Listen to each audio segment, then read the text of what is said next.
Nampak macam kena pula. Talkbox silver, exhaust silver kan. Assalamualaikum. Okey, kita masih lagi di KTM Premium Kuala Lumpur. So untuk video ni saya nak tunjuk pemasangan talkbox untuk Zontes 368G lah. Okey, talkbox ni saya dapat free gift waktu pembelian. So dia ada beberapa pilihan lah, sama ada nak talkbox ataupun nak voucher servis. Jadi saya pilih talkbox lah. Talkbox 45 liter, warna silver, brand Evo Adventure, ada huruf X. So X tu nanti kita boleh tampal stiker lah, stiker X. Okay, dia punya tapak dia, tapak dia heavy duty lah, besi padu. Itu apa beza dia? Itu dah ada MOU. Oh, itu dah lain. Bunyi dia pun kasar sikit. oh, Bila dia orang nak improve engine, satu orang ni tak. oh. Improve sikit. Jadi tak payah nak tuang-tuang kat filter tu. Tapi lambat lagi Tapi dijangkakan lah. Kalau model-model baru masuk, lagi banyak bug, banyak yang problem. Banyak kecil yang belum settle lagi. Iyalah. KTM baru-baru semua ada masalah. Iyalah. Okay, problem ada barang tak apa. KTM lah kesian, barang tadi. Cuma tinggal, ni orang tengok yang banyak ni semua berhenti. Okay, ni tapak bahagian bawah. Tapak bahagian bawah.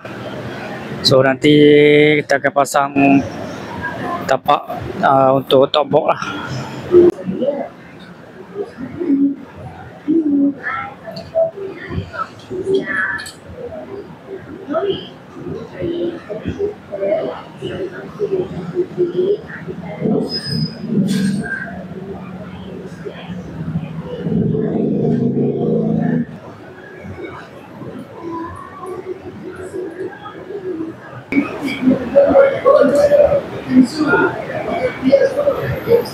Bismillah, darah 6.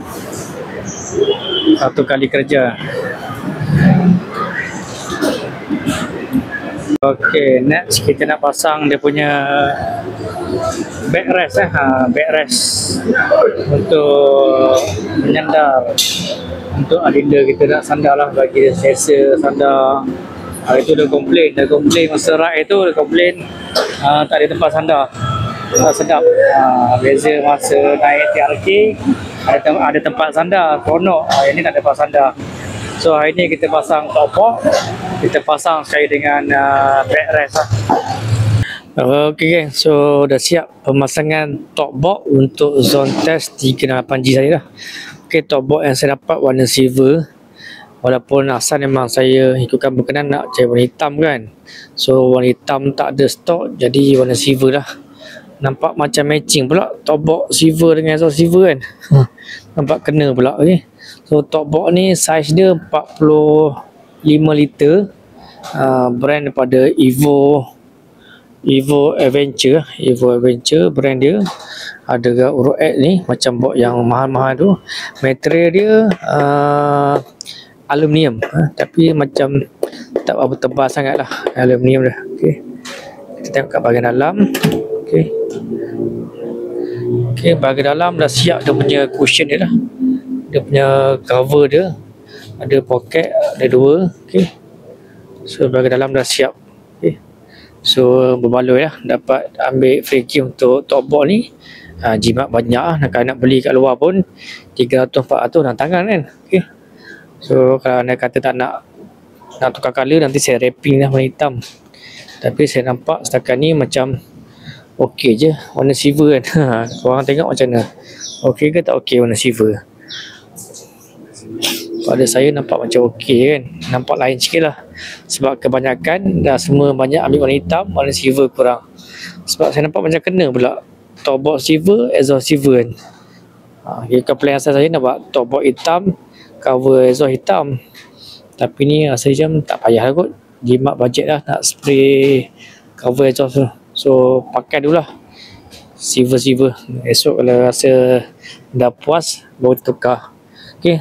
So ni lah rupa Zontes, ataupun nama saya berikan ZT ZT putih. Selepas 8 hari seminggu. Selepas 8 hari tak banyak perubahan lah. Okay. So nanti untuk next video saya akan buatlah cover untuk apa aksesori yang telah saya pasang dan saya ubah. Okay geng, so sampai kat sini je untuk vlog kali ni. Terima kasih yang telah menonton sampai ke penghujung video. Terima kasih kepada yang telah subscribe. Okay, yang mana masih lagi belum subscribe, bantulah subscribe. Semoga YouTube channel saya ni dapat terus berkembang. Okay, jumpa lagi. Assalamualaikum. Bye-bye.